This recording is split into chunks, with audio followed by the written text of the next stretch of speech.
A graça e a paz do Senhor, igreja, sejam todos bem-vindos. Vamos iniciar mais uma vez o culto para a honra e glória do Senhor. Vamos ficar de pé, vamos orar. Ao nosso Deus toda honra, toda glória, todo louvor. Oremos. Querido Deus, eterno Pai, graças te damos, ó Deus, por mais uma vez estarmos aqui reunidos como teu corpo, para glorificar o teu santo nome, para cultuar a sua majestade, a tua soberania. Nós te pedimos, ó Deus, que o Senhor tome a direção de tudo aquilo que for feito aqui, que seja para a tua honra, que seja para a tua glória, que seja para a edificação do corpo, que seja para o ensino, que seja para a repreensão, que seja para a correção, pois a tua palavra, ó Deus, é viva, é eficaz. Nós estamos aqui, ó Deus, para buscar a tua presença, para sermos ministrados através da tua verdade, da tua palavra. Abençoa esse culto. Abençoa cada pessoa que está aqui presente. Abençoa aqueles que porventura estiver assistindo através das redes sociais. Que o Senhor possa falar poderosamente aos nossos corações. Que nós possamos, ó Deus, colocar em prática aquilo que o Senhor tem preparado para nós nesta noite. Que tudo que for feito aqui seja para a honra e glória do teu nome. Em nome de Jesus. Amém. Podeis assentar. Gostaria de convidar o Ministério de Louvor. Vamos orar a Deus nesse momento.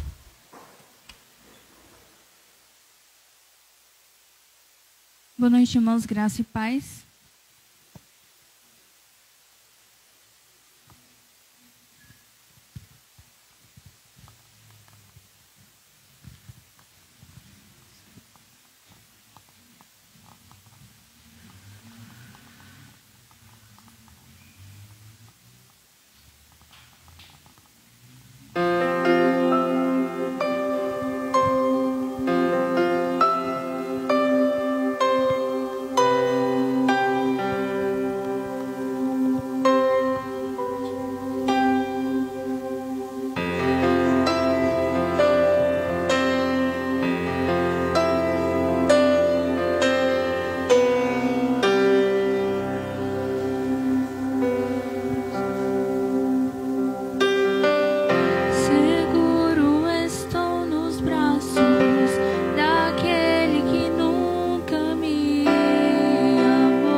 Em teus braços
Amém, glória a Deus.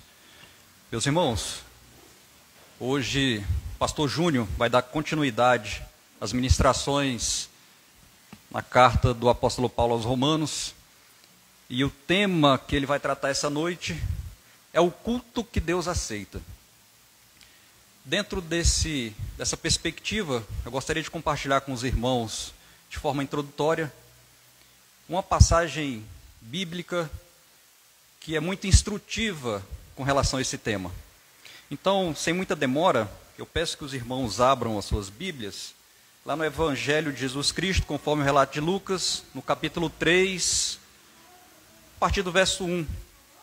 Nós vamos fazer algumas considerações a respeito dessa passagem, dentro desse tema que Deus colocou no coração do pastor Júnior, o culto que Deus aceita. Lucas, capítulo 3, a partir do verso 1. Amém? Diz assim a palavra: Ora, no 15º ano do reinado de Tibério César, sendo Pôncio Pilatos governador da Judéia, e Herodes sendo o tetrarca da Galileia, e seu irmão Filipe, tetrarca da Itureia e da região de Traconites e Lisânias, tetrarca de Abilene, sendo Anás e Caifás sumo sacerdote, veio a palavra de Deus até João, filho de Zacarias, no deserto. E ele percorreu toda a região ao redor do Jordão, pregando o batismo do arrependimento para a remissão dos pecados, conforme está escrito no livro das palavras do profeta Isaías, dizendo: a voz de um clamando no deserto, preparai o caminho do Senhor, faça seus caminhos retos. Todo vale se encherá, e todo monte e colina serão reduzidos. O que é torto será feito reto, e os caminhos acidentados serão aplanados. E toda carne verá a salvação de Deus. Verso 7. Então ele dizia às multidões que vinham ser batizadas por ele: ó geração de víboras, quem vos advertiu para fugir da ira vindoura? Produzi, pois, frutos dignos de arrependimento.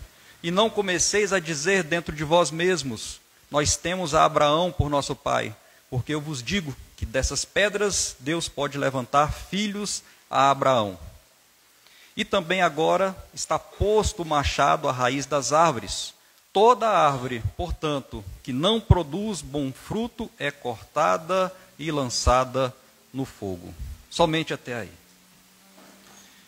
Meus irmãos, essa passagem, dos primeiros 2 versículos, o evangelista Lucas, ele dá um pano de fundo histórico do que estava acontecendo ali nos tempos de João Batista. Ele fala de forma minuciosa a respeito do aspecto político, onde os judeus estavam dominados por um império romano, um império idólatra, um império violento, um império promíscuo, tão promíscuo que o próprio Herodes Antipas, ele tinha um casamento que era muito conturbado. Ele casou com a esposa do seu irmão e meia sobrinha dele. E a região e a nação de Israel estava subjugada, estava sendo dominada por uma nação idólatra. O cenário político não era bom. E igualmente o cenário religioso também não era nada bom. A liderança religiosa daquele tempo estava corrompida.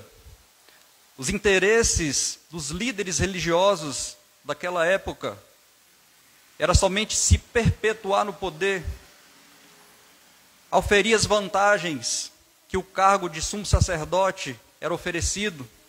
Tanto é que aqui na narrativa, no versículo 1 e no versículo 2, diz que tinham 2 sumos sacerdotes. E o certo era um sumo sacerdote. E por que tinham 2? Porque Anás, tendo terminado o seu sumo sacerdócio, ele não quis abrir mão da sua posição, nem que o próximo sumo sacerdote, o seu sucessor, fosse o seu próprio genro.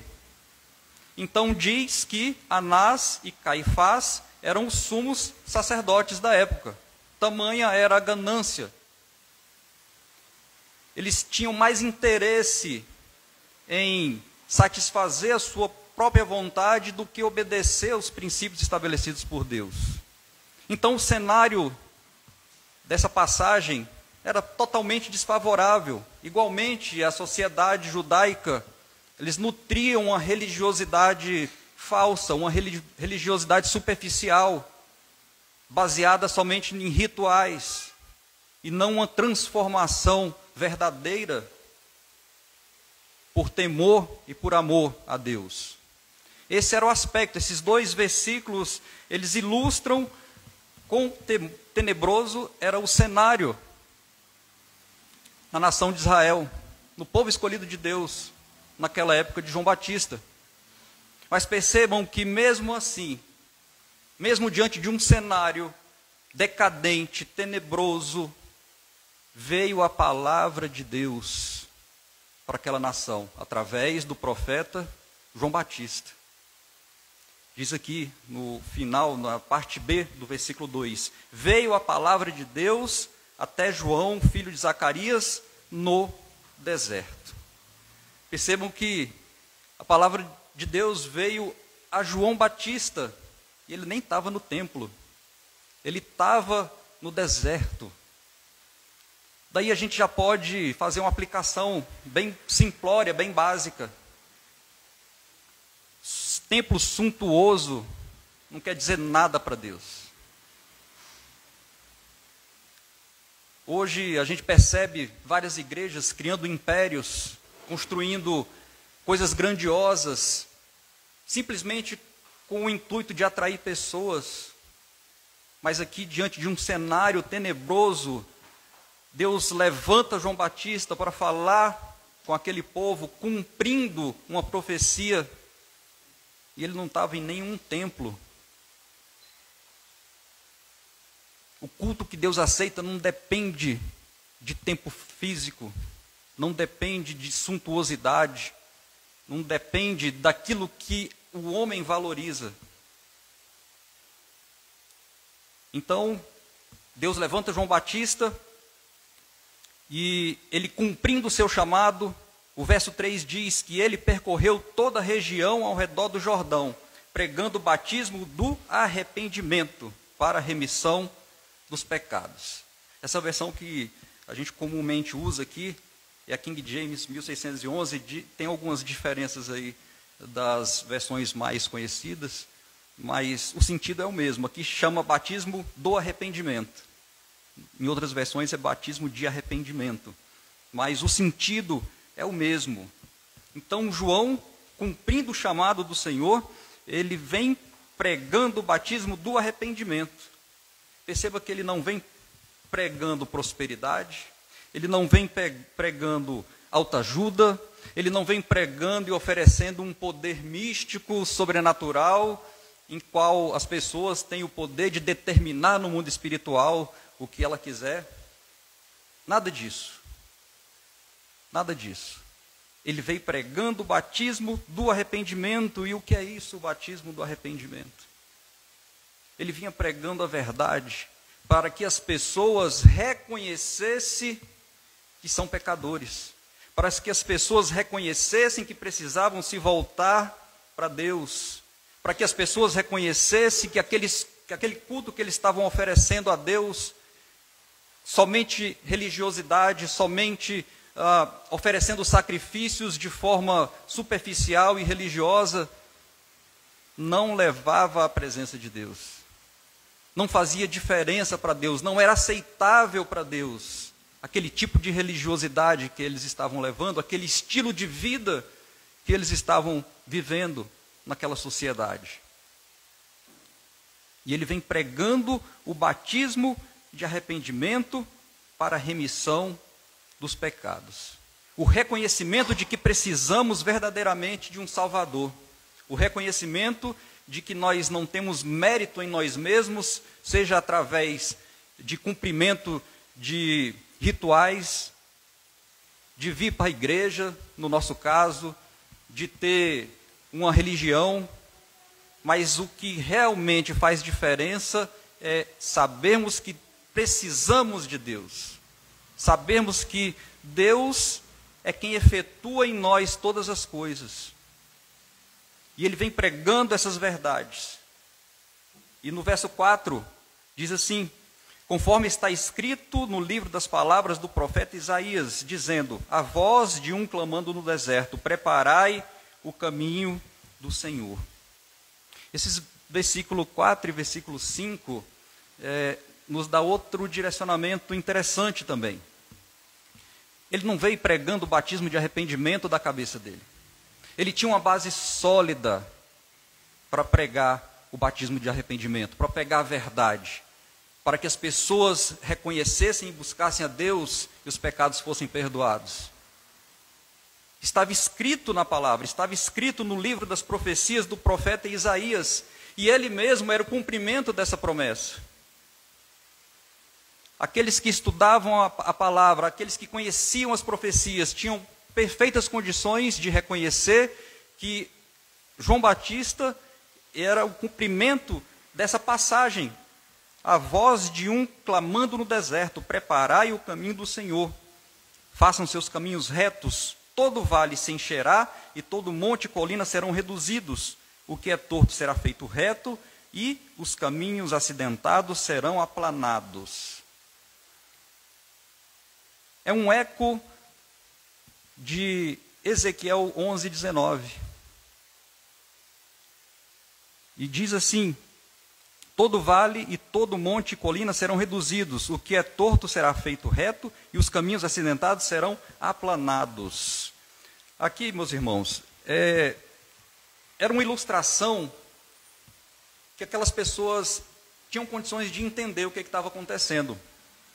Era costume, naquela época, quando os governantes, quando os reis se deslocavam entre uma região e outra, antes daquela visita do rei ou do governante, eram destinados homens que fossem à frente e corrigindo o caminho, tirando os empecilhos, fazendo com que o caminho que o rei fosse passar, fazendo com que o caminho que a comitiva real fosse passar, se tornasse melhor para ele transitar. Então eles entendiam o que João Batista quis dizer. Era uma ilustração. João Batista veio preparando o caminho, pregando a verdade, pregando arrependimento, fazendo com que aquelas pessoas entendessem o que verdadeiramente era cultuar a Deus, porque o Messias prometido estava chegando, porque o Messias prometido estava sendo enviado. Tanto é que ele fala que quando aquelas pessoas ficaram na dúvida, será João Batista o Messias? Aí ele fala: não, eu não sou nem digno de desatar a correia das sandálias do Messias. Aquele que vem após mim, eu batizo com água, aquele que vem após mim batizará com fogo. Ele deixou muito claro quem viria após dele e qual era a missão que ele estava cumprindo naquele momento. Fazendo uma aplicação para todos nós e para aquele povo na época, quando ele diz que todo caminho será aplanado, que os vales serão feitos retos, era uma ação do próprio Messias na vida das pessoas. Aquele que tinha uma vida torta, a partir do momento que ele cresce, a partir do momento que o Senhor se tornasse o Senhor da vida dele, aquela vida torta, aqueles procedimentos errados, aquela maneira de viver que desagradava a Deus, seriam corrigidos pela graça de Deus. E João Batista veio pregando essas verdades. E João Batista veio falando e cumprindo tudo aquilo que Deus tinha estabelecido. E aquele povo que prestava um culto totalmente fingido para Deus, teve a oportunidade de reconhecer as profecias que Deus havia estabelecido e de se voltar para Deus.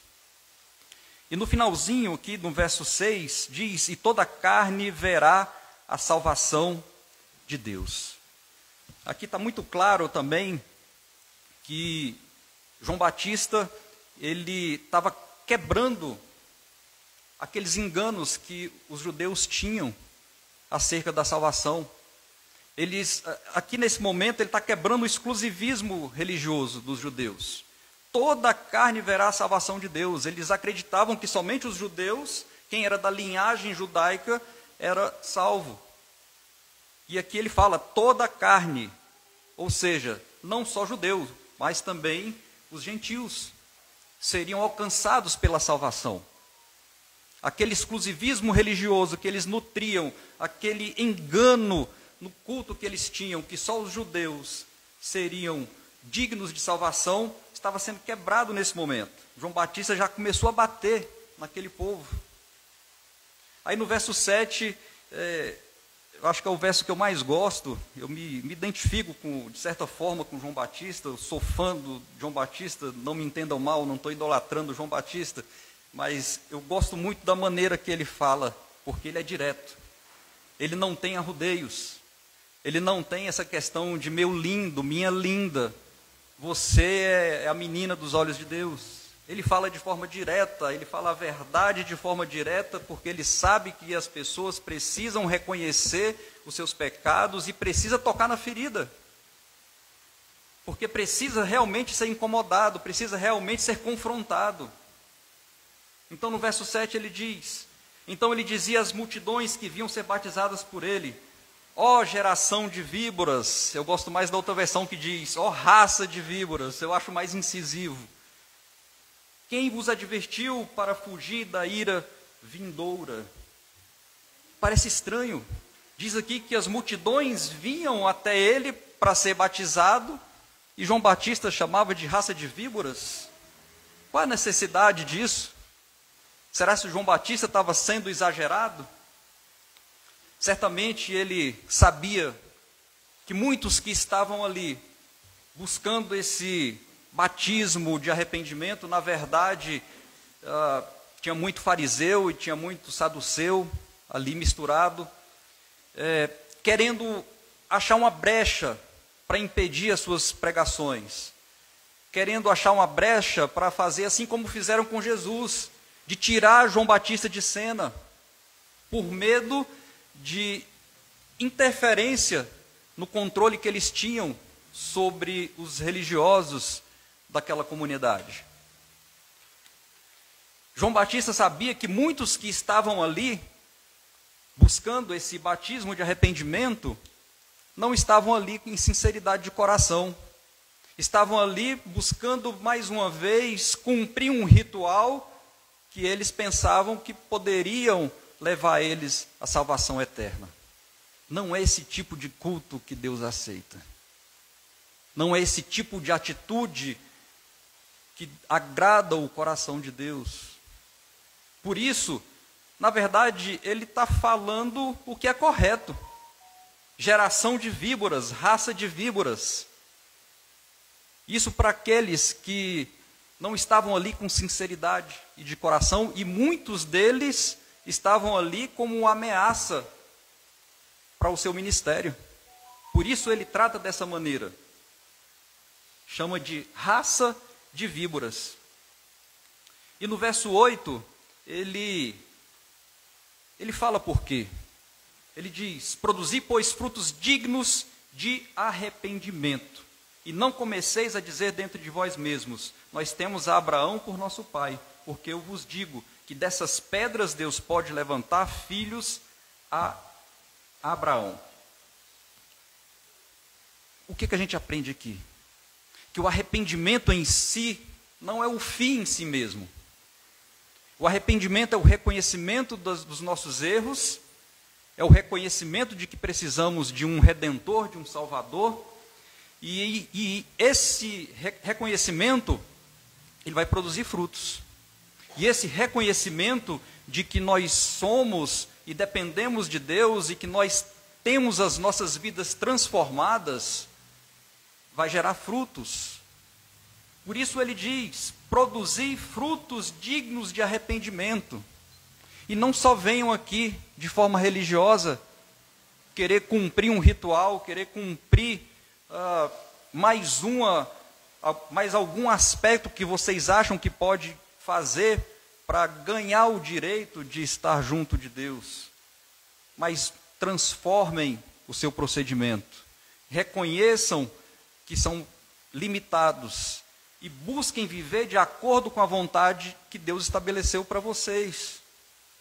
Por isso que ele diz: produzi, pois, frutos dignos de arrependimento.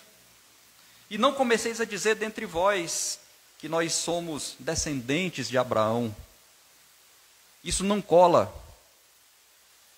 Ser descendente, ser judeu, não significa nada diante de Deus com relação à salvação, mas sim uma vida transformada que gera frutos que são agradáveis ao Senhor.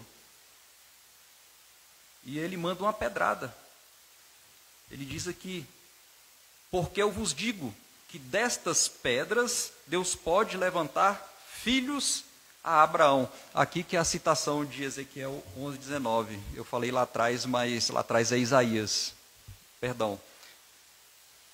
Essa citação que ele fala aqui, essa frase que ele fala aqui, porque dessas pedras Deus pode levantar filhos a Abraão, talvez seja um eco de Ezequiel 11:19, onde diz que Deus tiraria um coração de pedra e colocaria um coração de carne. Então João Batista, ele diz que dessas pedras Deus pode levantar filhos a Abraão. Talvez um eco dessa passagem, mas também é uma pedrada grande neles. Porque ele diz: olha, desse objeto inanimado, Deus pode também levantar filhos. Vocês não têm privilégio algum por serem descendentes de Abraão. Deus pode fazer qualquer elemento desse ser um filho de Abraão. Não se confie nisso, não. Arrependam-se. Cultuem a Deus da maneira que Ele aceita, da maneira que lhe seja agradável, não do jeito que vocês acham que deve ser. Era isso que ele estava falando, era isso que ele estava advertindo, era isso que e é isso que nós precisamos compreender nas nossas vidas e analisarmos como é que está a minha relação com o Senhor, como é que está o meu culto a Deus, como é que está a minha entrega, a minha vida no dia a dia, na minha rotina diante de Deus. Será que eu só sou crente aos domingos? Era isso que João Batista estava falando, e estava trazendo à tona que aquele tipo de religiosidade que aquela nação estava vivendo não era suficiente.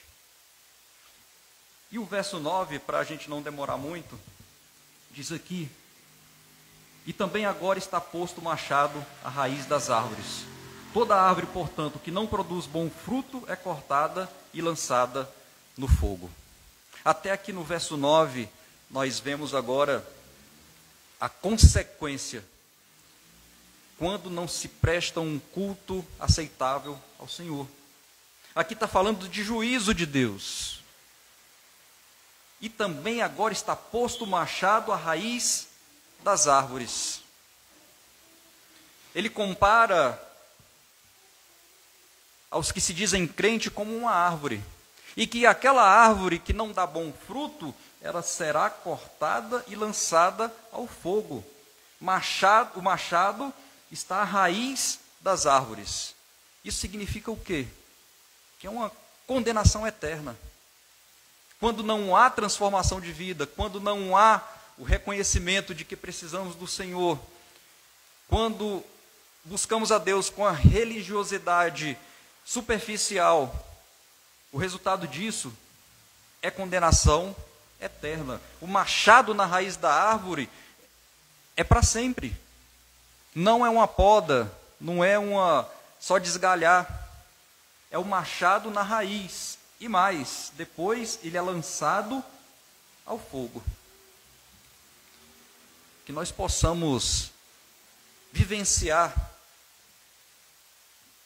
um relacionamento pessoal com o Senhor de maneira vívida, de maneira correta, bíblica, diante de Deus.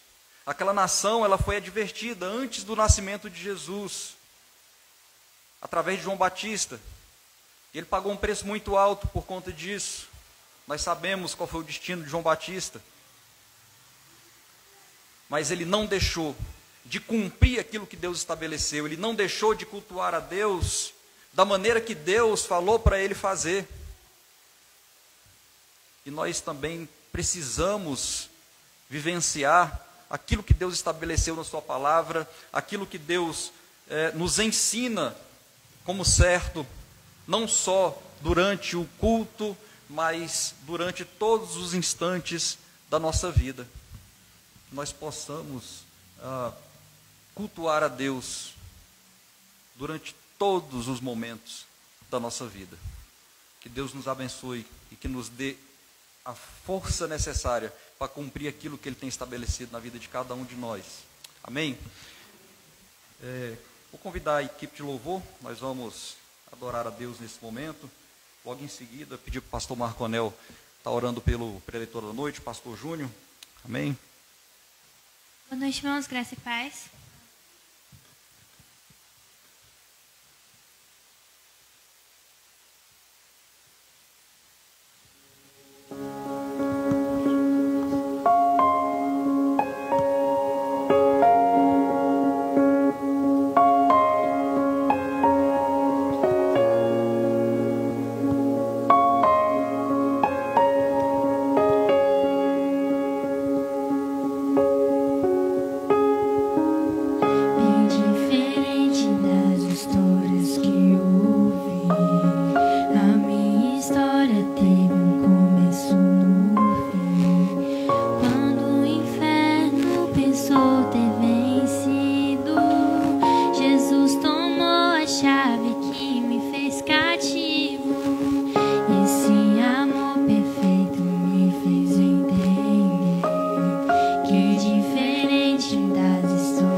agradecemos a oportunidade.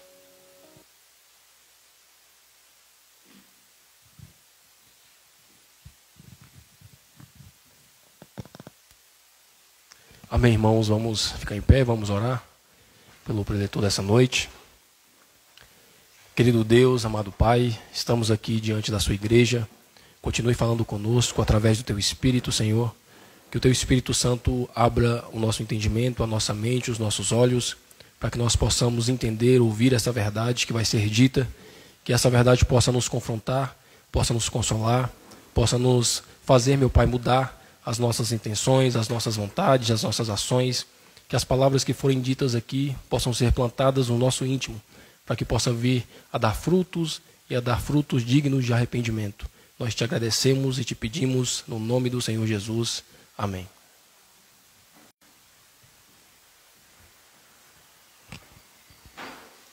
Boa noite, igreja, graça e paz. Agradeço ao Senhor pela oportunidade, por mais uma oportunidade. Bom, hoje nós vamos dar início ao capítulo 12 da carta de Paulo aos Romanos. Nós já estamos caminhando para o fim da carta. Eu quero recordar aos irmãos do que nós vimos até hoje. Mas de imediato eu já quero ler o versículo 1 e 2 do capítulo 12, para que a gente comece já a se antenar. Romanos capítulo 12, verso 1 e 2 diz assim: Suplico-vos, pois, irmãos, pela misericórdia de Deus, de apresentardes o vosso corpo em sacrifício vivo, santo e agradável a Deus, que é o vosso culto racional. E não sedes conformados com este mundo, mas sede transformados pela renovação da vossa mente, para que experimenteis qual é a boa, agradável e perfeita vontade de Deus. Amém? Até aqui. Suplico-vos, pois, irmãos, em algumas versões, rogo-vos. Eu estou na versão King James, 611, como é de costume da igreja estamos usando. Então, o que tem de mais interessante nesses dois versículos aqui? Como eu posso identificar, como eu posso saber qual é a vontade de Deus para a minha vida? Isso é o que nós mais almejamos como filhos de Deus. O que Deus quer da minha vida? Né? Então, esses dois versículos, Paulo traz essa instrução para a sua igreja. Eu quero lembrar os irmãos do que nós vimos no capítulo 1, que Paulo traz o que é o evangelho, qual é o evangelho que ele pregava. Vocês se recordam disso no capítulo 1, que ele diz que o evangelho era o poder de Deus para a salvação, para todo aquele que nele crê. E a parte do capítulo 1 e do capítulo 2, ele mostra qual era a necessidade do evangelho, uma vez que todos se perderam. Não havia um justo sequer. E no capítulo 3, ele mostra a redenção de toda a humanidade pela graça e a misericórdia do Senhor. No capítulo 4, ele exemplifica a salvação em Cristo Jesus, mostrando que não é pela lei, mas sim pelo ato vicário de Jesus lá na cruz, que salva todos aqueles. No capítulo 5, nós vimos os frutos da doutrina do Evangelho para os filhos de Deus. No 6, nós somos justificados e por isso nós somos santificados, ou seja, a santificação era devido à justificação. Por isso nós vamos nos santificando, porque nós fomos salvos. Então todo aquele que recebeu a salvação, a palavra do arrependimento, ele anda agora numa vida de santificação. Isso é um processo. Isso é uma coisa diária, cotidiana, que depende de cada um de nós. Cada um tem uma cruz a ser carregada. No capítulo 7, nós vimos a luta que todo crente passa, a luta da carne contra o espírito.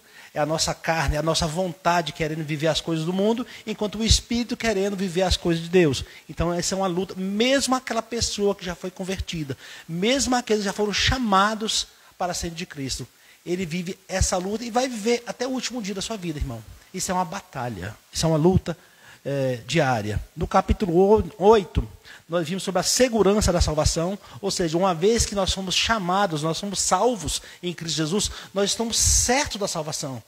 Nós temos que ter isso na mente, que nós fomos sarados, fomos perdoados e fomos justificados lá na cruz. Portanto, não há mais nenhuma condenação para aqueles que estão em Cristo Jesus.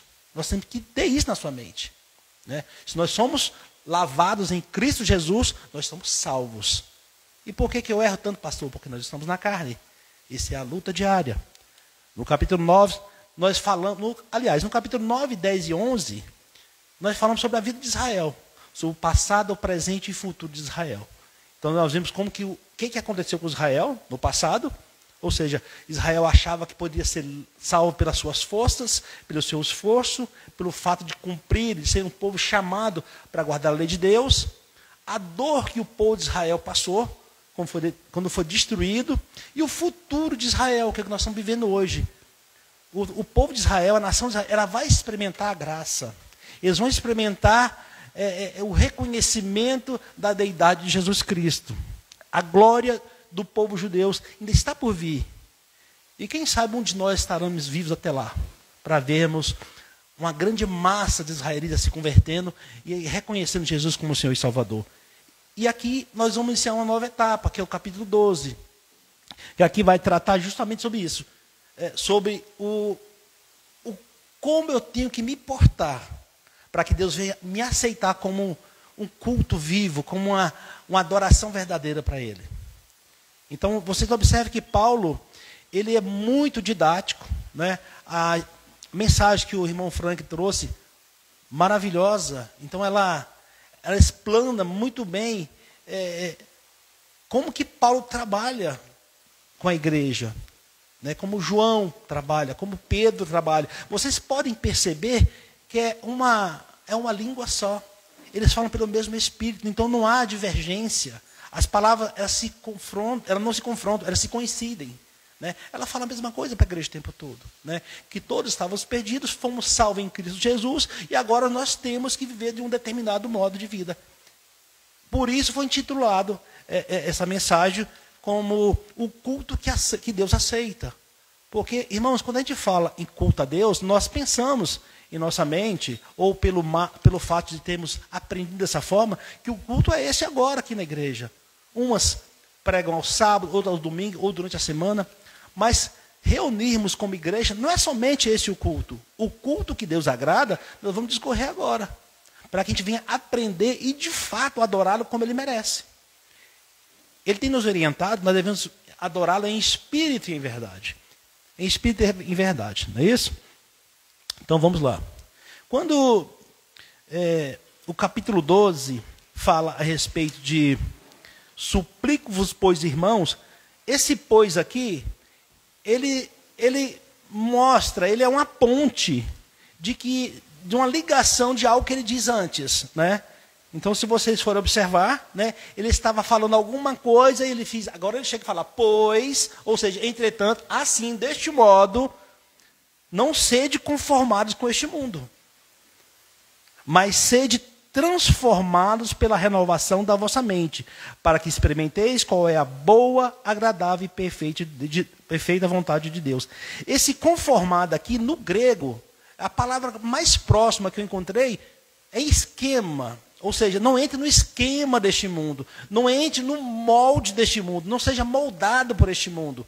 Como se fosse um sapato que você vai tirar a medida e você tira uma forma lá. É isso que Paulo está falando. Não deixe que o mundo te molde da maneira que ele está mostrando aqui é certo. Então Paulo, ele tenta abrir os olhos daquela igreja e da igreja atual para que nós não nos conformemos com as coisas que nós estamos vendo aqui hoje, que parece que é tudo normal, mas que é contra a palavra de Deus. Não sede conformado, não entre nessa, né, como diz os jovens, não entra nessa, tá? Mas sede transformado, ou seja, que a sua mente ela tem uma mudança em contrapartida ao que o mundo está te ensinando. Se vocês observarem, a palavra de Deus diz que ele não muda. Deus não muda a palavra de Deus. Deus é o mesmo Deus que chamou Abraão, é o mesmo Deus que abriu o Mar Vermelho, é o mesmo Deus que fez todos os sinais lá no Egito. E é o mesmo Deus que nós estamos falando hoje. Ele é eterno. Não há mudança dele, não há pecado. Então, para que nós possamos cultuá-lo de maneira que ele agrade, nós temos que seguir o roteiro que ele determinou na palavra de Deus. Nós não podemos aceitar tudo aquilo que o mundo traz como novidade, como mudança. Nós já ouvimos dizer também que muitas pessoas dizem, muitas igrejas dizem que a Bíblia precisa ser atualizada, que ela está ultrapassada. As coisas mudaram, o mundo evoluiu. Mas, na verdade, irmãos, o mundo não evoluiu, o mundo regrediu. Porque as pessoas hoje, eles pegam o que era errado e diz para a gente que é certo. O que era feio, ele mostra para a gente que hoje é bonito. Então nós temos que conhecer qual é a vontade de Deus para que a gente possa ser balizado por ela, não pelo modismo, pela cultura do mundo.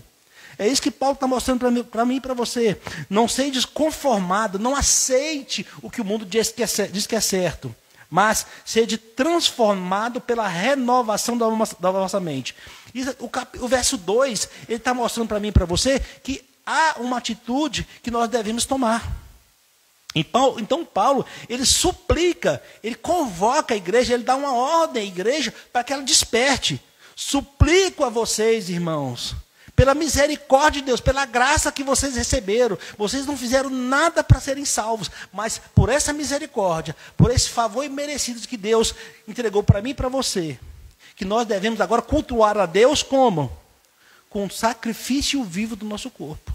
Ou seja, se vocês passarem a observar algumas igrejas no tempo passado, alguns monastérios, algumas pessoas flagelavam o seu corpo para tentar lutar contra o pecado. Eles tinham um desejo de cometer algo que a palavra de Deus condenava e batiam no seu corpo, sacrificava, espancava. Tinha até uns açoites que batiam nas costas para tentar tirar aquele mal. Mas não é isso que Deus está falando. Ele está falando que o seu corpo pertence a Deus. E você tem que zelá-lo e entregar a Ele perfeito. É isso que ele está dizendo. Suplico-vos pela misericórdia de Deus, que nós devemos apresentar o nosso corpo. Aí aqui Paulo, ele remete lá no Antigo Testamento, quando as pessoas iam fazer o sacrifício e oferecia um cordeiro, por exemplo, em sacrifício, sem manchas. Apresentavam no altar do Senhor para ser sacrificado. Só que neste caso do Antigo Testamento, eles pegavam o cordeiro e imolavam o cordeiro. Aqui não, Paulo está mostrando que você tem que pegar o seu corpo como sacrifício vivo. Não maltratando, mas vivo.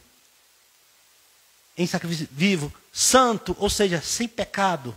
Você se santificando a cada dia. Que é o culto que Deus agrada.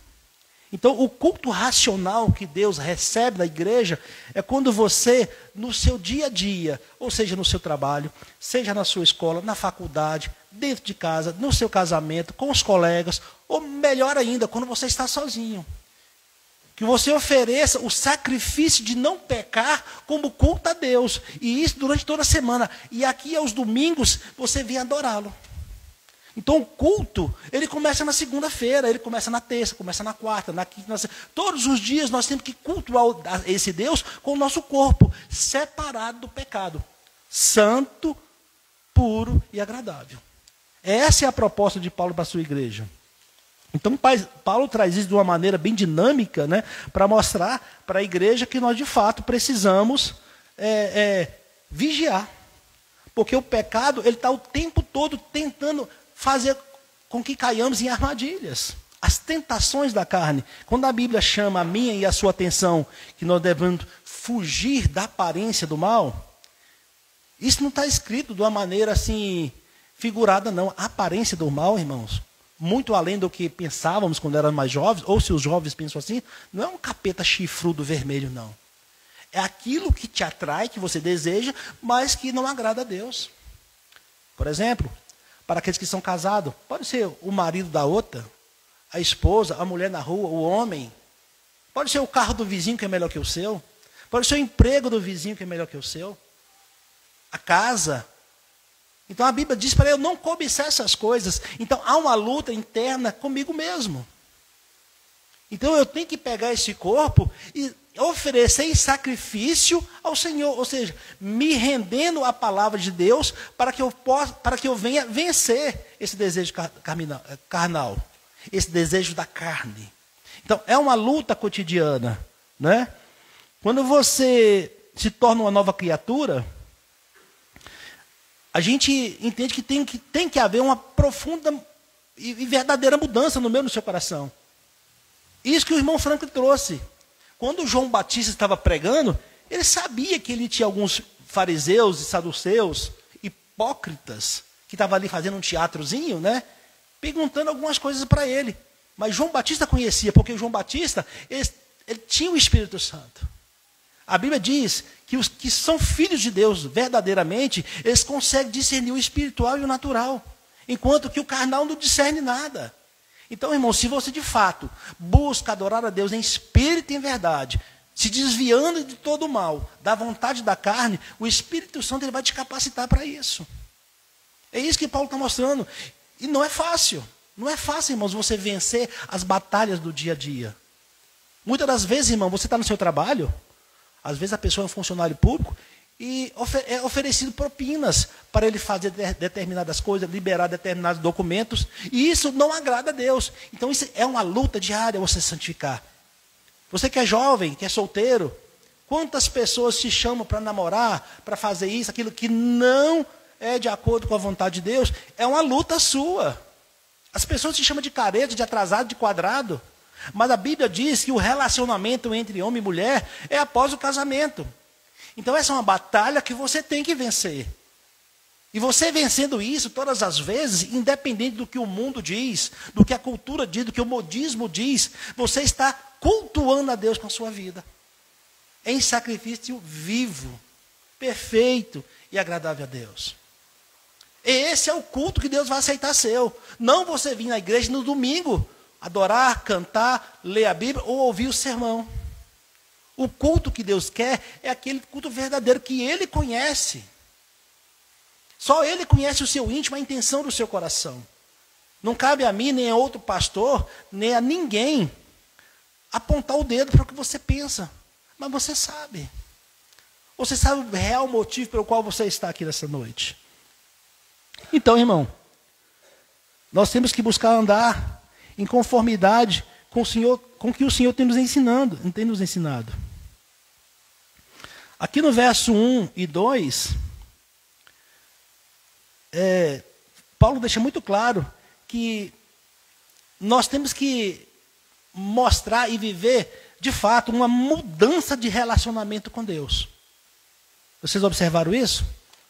Aqui Paulo mostra: suplico-vos, pois, irmãos, pela misericórdia, ou seja, pela graça que você recebeu de Deus, que vocês ofereçam a vida de vocês, o corpo de vocês vivo, santo e agradável a Deus, que é o vosso culto racional. Esse é o culto inteligente, que Deus aceita. E não sede moldados, não cedam pelas vontades, pelos costumes, pelas manias, pela moda deste mundo, mas sede transformados pela renovação da vossa mente, para que experimenteis qual é a boa, agradável e vontade de Deus. Aí você vai saber, se você guardar a sua vida para Deus, como se fosse um casamento, e de fato um casamento, ele é o noivo, nós somos a noiva, você vai experimentar na sua vida o que Deus quer de você. Você vai experimentar o melhor dessa vida de Deus. Aqui no verso 1 e 2, nós vamos ver esse comportamento, como você tem que se relacionar com Deus. E mais, no verso 3 e 8, nós vamos ver o seu relacionamento interpessoal. Como é que você se relaciona com você mesmo. Aqui no verso 9 e 16, como é que você se relaciona com os irmãos da igreja. No verso 17 e 21, encerrando o capítulo 12, como que eu me comporto, como que eu me relaciono com os meus inimigos, com aquelas pessoas que me perseguem. Vocês perceberam que Paulo mostrou na carta de Romanos em todos que ninguém consegue se salvar. Depois Jesus veio e nos salvou. Jesus nos deu uma nova oportunidade, mostrou que não depende de nós, mas dele. E agora ele mostra para a gente uma lista de como se comportar neste mundo. Comigo mesmo, com Deus, com o meu inimigo. E no capítulo 14, 15, com os governantes, com os reis. Então, irmãos, o cristão verdadeiro, ele tem que ter um padrão de vida diferente. Ele tem que ser, como a Bíblia diz, o sal da terra. Ele tem que ser a diferença. Ele tem que ser luz onde há trevas. E o mundo inteiro, que fora de Deus, é trevas. Quando fala trevas, irmão, é porque leva para a morte do espírito e da alma. Os jovens, principalmente, são alvos fáceis para as artimanhas do inimigo, comodismo, com os colegas que não conhecem a palavra de Deus, mas dizem que você é careta, você está ultrapassado, isso não existe mais não. Casamento é coisa do passado. Para as moças, para os rapazes, se guardar virgem para quê? Que é isso? Você está ultrapassado. Essa Bíblia nem existe mais, Jesus nem existe. Então, irmão, é isso que Paulo propõe. Que você tenha uma mudança de comportamento, por mais que o mundo tente te mostrar o contrário. Então, quando Paulo ele roga à igreja, ele dá uma ordem à igreja, é para que essa igreja se levante, se ponha de pé e faça a diferença nessa terra. A gente, quando adolescentes, irmãos, nós somos, entre aspas, presas fáceis para o inimigo, porque nós estamos em formação não somente de corpo, mas da nossa mente também. Nós estamos sendo moldados pelo mundo. Mas é uma grande questão. A Bíblia me ensina e ensina a cada um de nós que nós devemos nos relacionar com pessoas que professam a mesma fé. E isso já é uma grande saída para evitar com que você tropece. Porque se você anda com pessoas que não professam a mesma fé que você, você tende a querer buscar imitá-las. A sociedade é assim. Por isso que o Senhor, no Velho Testamento, sempre orientava o povo de Israel a não se casar com nações estranhas, que adoravam outros deuses, que cultuavam outros deuses, que tinham outros costumes, que oferecia até o seu próprio filho em holocausto, em sacrifício, para que fosse abençoado. Deus conhece todos os corações, todas as pessoas. Ele sabe o que é bom e é ruim para mim e para você. Não é à toa que ele deixou a Bíblia Sagrada para que a gente possamos ser guiados por ela. Então, irmãos, se você de fato quer que Deus aceite o seu culto, a sua adoração, começa. O que eu estou vendo na internet? O que eu estou vendo na rua? O que eu ando ouvindo por aí? Nos YouTube da vida? O que a minha língua está falando? Ela está falando palavras que agradam a Deus ou palavras torpes, palavrões, palavras sensuais? O que eu estou fazendo para adorar a Deus todos os dias? Onde quer que eu esteja? Porque a Bíblia diz que nós somos templo do Espírito Santo. Ele habita dentro de mim e de você. Ou seja, onde quer que você esteja, Deus está lá. Então a adoração a Deus, a adoração verdadeira a Deus, o culto que Deus aceita, ele é feito diuturnamente. Você agradece a Deus por todas as situações da sua vida, mesmo as situações que ao nosso ponto de vista parecem ser ruins. Porque a Bíblia diz que tudo coopera para o bem daqueles que amam a Deus. E Deus só faz coisas boas para mim e para você. E muitas das vezes, quando nós estamos desviando o pensamento ou o caminho que Deus preparou, é certo que Ele, como Pai, vai nos puxar a orelha, irmãos. Mas Ele tem propósito em todas as coisas. Então, nós somos salvos pela graça, é pela misericórdia de Deus. Então, o nosso corpo, ele pertence a Deus. Nós temos que estar com o nosso corpo vivo, sadio, bem cuidado, tomado banho, com a mente saudável, com pensamentos bons, positivos, estudando, trabalhando, mas tudo isso não para que eu tenha coisas, mas para adorá-lo. Se eu estudo numa faculdade ou num colégio que tem muita gente que faz coisa errada, eu não tenho que me misturar. Eu estou adorando a Deus ali. O meu corpo, a minha vida tem que ser um santuário de Deus. É templo, o Espírito Santo mora ali. Eu estou cultuando a Deus com minhas ações. É isso que Paulo está mostrando.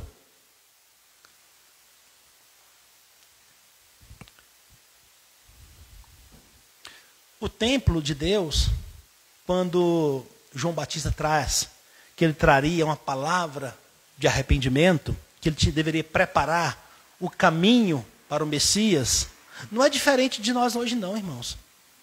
Hoje nós somos evangelhos ambulantes. A nossa vida dá testemunho de que somos filhos de Deus. Nós é que somos o evangelho de Deus. Porque todas as vezes que nós nos reunimos para aprender o Evangelho, para ouvir a palavra de Deus. Isso vai ficar no nosso subconsciente. Todas as vezes que passarmos por diversidade, por situações adversas na vida, o Espírito Santo vai nos lembrar da palavra dele, para que nós venhamos a decidir que atitude tomar. E nós não devemos nos envergonhar. Eu falo muito na palavra envergonhar, meu irmão, porque na fase da juventude é muito difícil. O adolescente é cheio de vergonha, tem vergonha para tudo. Se a coleguinha está namorando, o outro está morando ali, você se sente constrangido por não estar também. Mas não pense que você está certo, é o mundo que está errado. Ah, mas é muita gente. Pois é, por isso que a Bíblia diz que a porta da perdição é larga, porque é muita gente mesmo. Prefira ficar com os poucos que buscam a Deus, que é da porta estreita. Aqueles que estão se reservando, guardando-se para Deus. Paulo, ele é muito enfático em dizer que Deus é um pai zeloso. Que ele não quer que nós nos conformemos com esse mundo. Interessante quando o irmão traz que um machado está posto à raiz das árvores. Irmão, essa frase nunca teve tão próximo de acontecer. Nunca fez tanto sentido em nossas vidas. Porque imagine o que o irmão Frank acabou de falar. Havia um homem escolhido por Deus no ventre da sua mãe para preparar o caminho do Messias, que deveria estar dentro do templo por direito, porque o templo era a casa de Deus, mas não, ele estava no deserto. Ele estava fora do lugar de Deus. Ou seja, por que ele não estava falando na casa de Deus? Quer dizer que então nas sinagogas não se falava de Deus? Será então que os interesses humanos eram maiores do que os interesses do reino de Deus? Parece que é isso que estava acontecendo. Então, irmãos, nós somos poucos como igreja do Senhor, mas nós somos muito pelo que nós vamos receber do Senhor, que é a vida eterna. Assim como João Batista, nós também não temos lugar para pregar. João Batista, ele não só pregava a palavra de Deus. João Batista, ele vivia a palavra de Deus. Ele era tão categórico em dizer que ele não era o Messias. Que ele não era nem digno. Mas enquanto hoje, em grandes igrejas, as pessoas se denominam grandes. Elas dizem que têm poder. Elas mostram o reino de céu aberto se você fizer isso ou aquilo. Mas Jesus não. Jesus diz que o reino do céu está aberto se você deixar a sua vida, não ganhar. No entanto, o mundo quer que você ganhe a sua vida para entrar no reino. Quer que você ganhe uma vida espetaculosa, uma vida generosa. Está na contramão do que Jesus diz. Aquele que perder a sua vida por amor a mim, esse que vai ganhar. Então, irmão, você tem que conhecer qual é a boa, perfeita e agradável vontade de Deus para a sua vida. Que é você ter uma vida inteira de culto ao Senhor. É difícil. É difícil. É um exercício diário. É você falar mais não do que sim. É você se negar todos os dias, como acabaram de louvar. O maior inimigo somos nós mesmos, de nós mesmos. Porque Jesus já fez o seu papel, ele já morreu na cruz. Ele já nos salvou. Está conjugado no tempo certo, irmão. No passado. Ele já nos salvou. Nós já fomos salvos. No mundo espiritual, nós já estamos no reino de Deus. Quando um crente morre, irmão, embora o corpo dele vá para a terra, imediatamente ele já vai estar com Deus. Não foi assim que ele disse para o ladrão na cruz? Hoje mesmo você vai estar comigo no paraíso. Lá no monte da transfiguração, não foi 2 homens de Deus que apareceram com Jesus? Então, tenha isso como suficiente para a sua vida. Outra coisa, não é pelo seu esforço que você vai alcançar o seu sonho. Uma vez que você foi resgatado, uma vez que você foi tirado da morte, que alguém te comprou, você não pertence mais a você. Os seus planos, a sua vida já está traçada. Você está agora somente na luta da santificação, que esse é o meu e o seu papel. É nos desviar do mal. Hoje as pessoas, o mundo hoje, ele vive numa inversão de valores tão grande, irmão. mas está tão terrível que já foi até alertado lá no livro do profeta Isaías. As pessoas pegam as coisas ridículas, feias, tenebrosas, que a gente tem até vergonha de deixar a televisão ligada quando tiver idoso ou criança em casa, você até muda de canal. Eles chamam isso de bonito, de cultura, de agradável, de perfeito. O que era feio hoje é bonito, o que é bonito é feio. Você adorar Jesus é feio, é careta. Você adorar o diabo, o demônio, as coisas deste mundo, a prostituição, o roubo, a corrupção, isso é que todo mundo quer, porque traz dinheiro, traz lucro, traz fama. Houve uma inversão de valores. E você tem que entender isso. E isso não agrada a Deus. Nós estamos numa luta terrível todos os dias, independente da sua idade. Você pode ser um jovem de 6, 7, 10, 12, 15 anos. Se você entendeu a palavra de Deus, que Jesus morreu no seu lugar, e você morreu para este mundo, você também está nessa luta de santificar-se neste mundo. De buscar andar no caminho da verdade. E o caminho da verdade é Jesus. É o exemplo que ele deixou, negando-se a si mesmo para fazer a vontade do Pai. Então Paulo, ele traz aqui de uma maneira maravilhosa, após apresentar praticamente a carta inteira, que todos pecaram, todos têm condenado, foram salvos em Jesus Cristo, por isso nós devemos segui-lo, porque nós não pertencemos mais a nós mesmos. Ele mostra agora, vocês têm que viver dessa forma, porque vocês não pertencem a vocês mais. E de fato, se vocês querem me adorar ao Senhor, vocês têm que viver assim, negando-se a si mesmo. E quando a gente traz a palavra negar-se, dá a sensação de deixar de lado, de não fazer ou fazer de qualquer jeito. Não é isso. É você ser feliz com o que você tem, porque foi isso que Deus te deu. E ser grato em toda situação. Se você tem uma enfermidade e Deus não te curou, seja grato por ter sido escolhido. Se você passa por algumas adversidades no casamento, financeiras, familiar, seja grato por, apesar de Deus ter te chamado. Por você ser jovem ainda, não tem muita compreensão do Evangelho, seja grato, porque assim Deus te chamou. Porque existem muitas pessoas muito mais velhas do que você,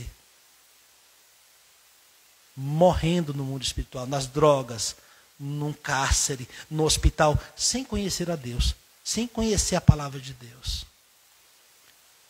Se você está aqui na igreja hoje, irmão, porque o Espírito Santo te trouxe, porque Deus te ama, porque Ele quer o melhor para você, não seja ingrato, agradeça em todas as coisas, em todos os momentos para a sua vida, porque, irmão, não há pai que faça mal ao filho. Não existe o pai que maltrate um filho. Existe pai que corrige o filho por amor, até que o filho entenda, compreenda e passe a andar com seus olhos, com seus próprios pés. É isso que Jesus quer de mim e de você. Que a gente o siga carregando a cruz dele. Não é quando a cruz pesa, que você joga a cruz para o lado e vai atrás de Jesus. Não. Judas não aguentou o peso da cruz. A ganância cegou-lhe os olhos. Por um instante, a arrogância tomou conta de Pedro. Mas ele retomou a sua cruz. E seguiu a Jesus. E quando ele propõe, me siga, não é ir para qualquer lado. É seguir o caminho que ele passou. Jesus fez o que no caminho? Ele se negou. Ele perdoou. Ele amou. Ele não descontou o mal que fizeram a ele. Porque ele tinha um propósito. Ele estava passando pela terra. Porque ele tinha um objetivo. E nós também, assim como Jesus, como pequenos cristãos, nós estamos passando pela terra. Então, irmãos, que a gente possa aprender na mensagem dessa noite. Que nós temos que oferecer o nosso corpo vivo, que é o culto racional a Deus. Que é através das nossas decisões acertadas, baseadas com a palavra de Deus, que nós vamos dizer não para as drogas, não para a bebida, não para a prostituição, não para a mentira, não para a desobediência. Se a Bíblia me ensina a honrar o meu pai e minha mãe, é um ponto final ali, meu irmão. Ela não diz honra teu pai e tua mãe se ela for bonzinho, não. Se ele me ajudar. se ele me der as coisas. Não. Independente da circunstância, honre seu pai e sua mãe. Depois ele te promete ainda, para que seus dias sejam longos na terra. Ame o teu próximo. Não é falar amo. É fazer o que com o próximo que está precisando, o que você gostaria que fizesse com você. É tratar as pessoas como você gostaria de ser tratado. Hoje um grande desafio da nossa sociedade é o trânsito. Um trânsito caótico, em que as pessoas não respeitam nem as legislações de trânsito, quanto mais o outro. Você, por ser um filho de Deus, você pega uma fila de quilométrica para não andar pelo acostamento, passa 10 pela sua frente. Dá vontade de jogar lá embaixo. Mas eu tenho que frear. Falo, gente, eu não posso fazer isso. Aqui eu estou representando Deus. Eu sou um filho de Deus. Essa pessoa não deve ter entendimento, ou deve estar com alguém doente, está passando mal, ou é doido. Eu não posso me moldar com o sistema deste mundo. Hoje em dia virou moda. Filho de 10, 12, 14 anos, matar pai, mãe, filho, avó. Virou moda. Eu não posso me moldar. Virou moda passar trote nos colegas agora. Eu não posso me moldar com esse mundo. É isso que Paulo está propondo. Não aceite. A palavra de Deus não muda. Se ela fala que é pecado, foi pecado ontem, é hoje, vai ser amanhã. Se ele fala que não pode ontem, hoje também não pode. Se ele fala que os beberrões, os mentirosos, os afeminados, os avarentos não herdarão o reino, hoje também não vão herdar nem amanhã. Ela não muda, não adianta falar que a Bíblia está atrasada, irmão. Isso é coisa de quem não tem nada na cabeça, de quem não conhece a palavra de Deus, de quem não foi moldado por Deus, de quem não nasceu de novo, de quem não tem discernimento espiritual. Se você conhece pessoas que têm esse tipo de pensamento, se você não tem capacidade de mostrar na Bíblia para ela, não se molde, se afaste. Ande com pessoas que professam a mesma fé, que vão para o mesmo caminho, porque assim vocês vão estar fortalecendo uns aos outros. Amém? Eu vou encerrar. Lá em Mateus 24, 35, o Senhor diz assim, que o céu passa, a terra passa, mas as minhas palavras jamais passarão. Ou seja, a palavra de Deus é o nosso baluarte. A palavra de Deus é o que vai nos nortear agora e lá no céu. A palavra de Deus diz que lá no céu nós vamos cada dia mais aprender mais e mais de Deus. Então, irmão, se você quer morar com Deus, esse é o caminho. Se você não gosta da Bíblia, não acha que a Bíblia não está te orientando da maneira correta, você não está feliz com a orientação de Deus, então, irmão, você está no lugar errado. Pula para o mundo e vai viver a sua vida. Porque, de fato, não tem bagunça, não tem farra, não tem bebedeira, não tem mentiras. A palavra de Deus é simples e pura. É obediência à palavra de Deus. Obediência ao que Jesus veio, ensinou, o que ele viveu, sede meus imitadores. E é isso, irmão. Então, se você almeja conhecer mais a Deus, sente feliz quando a palavra de Deus é pregada, sente feliz quando o louvor é entoado, você sente uma paz mesmo em meio à dificuldade, essa é a proposta de Deus. Lá diz, lá não tem dor, não tem tristeza, não tem mentira, não tem saudade, não tem nada.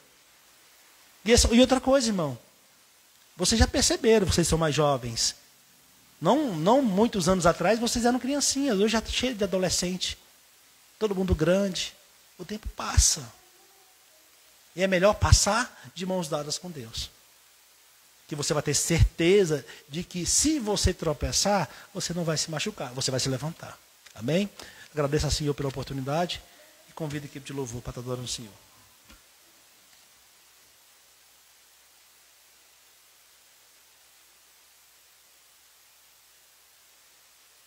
Boa noite, irmãos, graça e paz.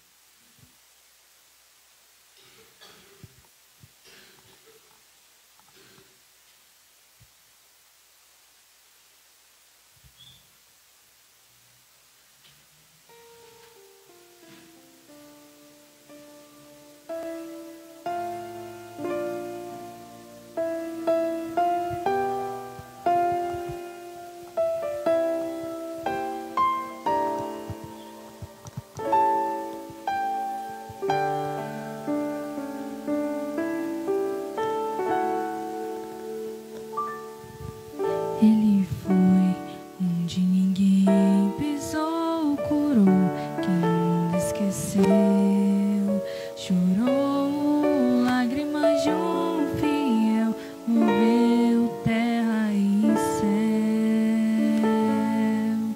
Entrou na história da humanidade, foi um capítulo à parte.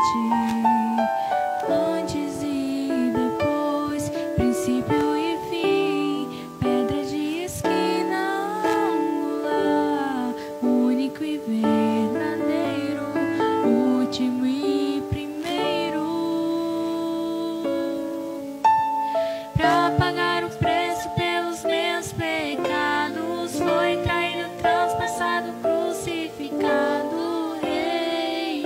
Despiu-se da glória do corpo mortal, pra me fazer imortal. Sua glória transcende o que é natural. Seus olhos têm fogo, consomem o mal. Em sua coxa está escrito que ele é Rei dos reis e Senhor dos senhores. Adorai o Cordeiro de Deus, exaltai o Cordeiro de Deus, digno de abrir o livro e desatar os selos. Só Ele é, só Ele é. Espírito Santo, faz arder em mim a presença de Jesus, raiz de Davi, santo e tremendo, justo e fiel.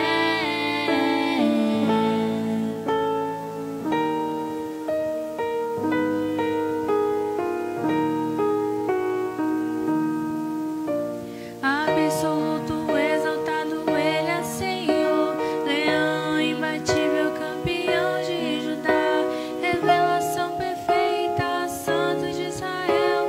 Em seu DNA tem os mistérios de Deus, extraordinário, nele não há defeitos, onipotente, indescritível, incomparável, desejado das nações, príncipe do céu, estrela da manhã, Emanuel.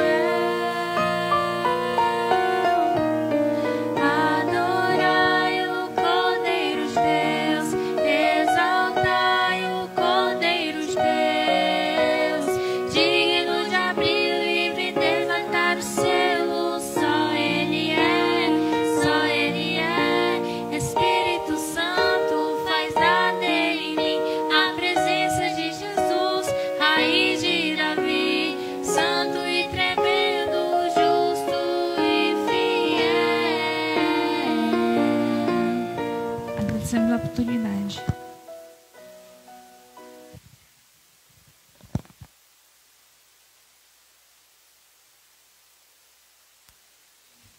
Amém, irmãos. Glória a Deus. Que desafio, né? Essa palavra que o pastor Júnior trouxe essa noite.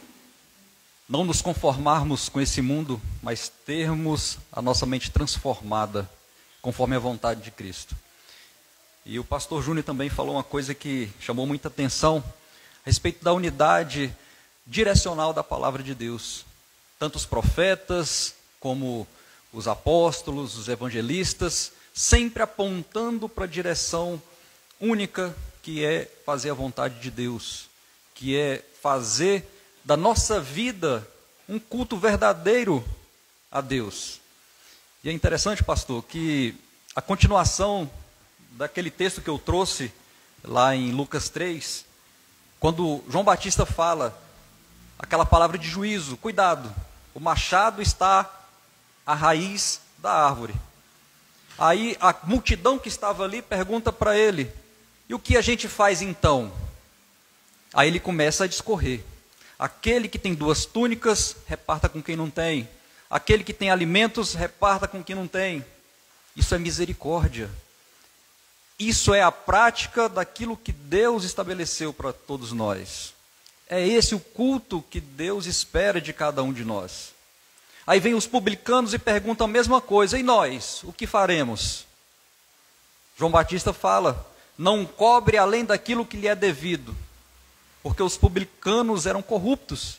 Eles cobravam, além dos impostos, eles cobravam além para ficar e embolsar o dinheiro do povo.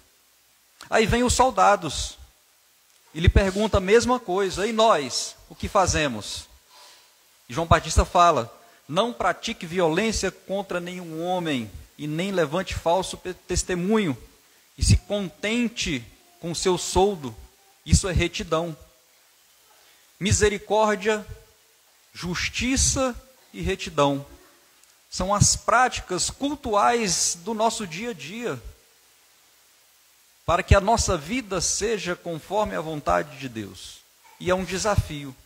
Que Deus continue abençoando o pastor Júnior, trazendo sempre a palavra conforme Deus estabeleceu na sua verdade, sem rodeios, direto ao ponto, e que nós possamos colocar em prática os ensinamentos que estamos tendo o privilégio de receber a cada ministração pastoral aqui na igreja.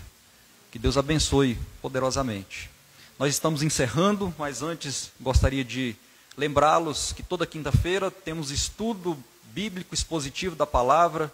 O pastor Marconel está ministrando, encerrou agora, né, pastor, sobre a soberania de Deus, vai começar outro tema. Então, toda quinta-feira, Igreja O Caminho, aqui na Avenida Buritis, na Ponte Alta Norte. Qual o nome do condomínio, pastor? O senhor lembra? Vitória Régia, se não me engano. Mas não tem erro. Avenida Buritis, para quem conhece aqui a Ponte Alta Norte, seguindo ela, você vai ver a placa, tem a placa aqui nas duas laterais, Igreja O Caminho. Toda quinta-feira, estudo expositivo da palavra, às 20 horas, e aos domingos, culto para a glória de Deus, às 18 horas, estão todos convidados e são todos bem-vindos. Vamos ficar de pé, vamos encerrar, vamos orar a Deus. Amém. Santo Deus, eterno Pai, graças te damos, ó Deus, pelo privilégio de sermos ministrados pela Tua palavra. Nos abençoa, Deus, que nossa vida seja reta diante do Senhor, que a nossa vida seja um culto diário para a glória do Senhor, que nós possamos pautar as nossas ações, os nossos pensamentos, as nossas atitudes, de acordo com a Tua palavra. Nós te pedimos, ó Deus, o fortalecimento, aumenta a nossa fé, para que nós possamos, ó Deus, caminhar nos Teus caminhos, cumprir aquilo que o Senhor estabeleceu em nossas vidas. Abençoa cada vida aqui presente, cada família aqui representada, que o Senhor possa dar sabedoria, livramento, fortalecimento, que o Senhor possa trazer saúde física, espiritual, financeira, emocional, todas as áreas das nossas vidas colocamos nas Tuas mãos. Abençoa essa semana que se inicia, que nós possamos caminhar de acordo com a Tua vontade para a glória do Teu nome. E é no nome do Teu Filho Jesus que nós oramos e te agradecemos. Amém. Está encerrado, que Deus abençoe, em nome de Jesus.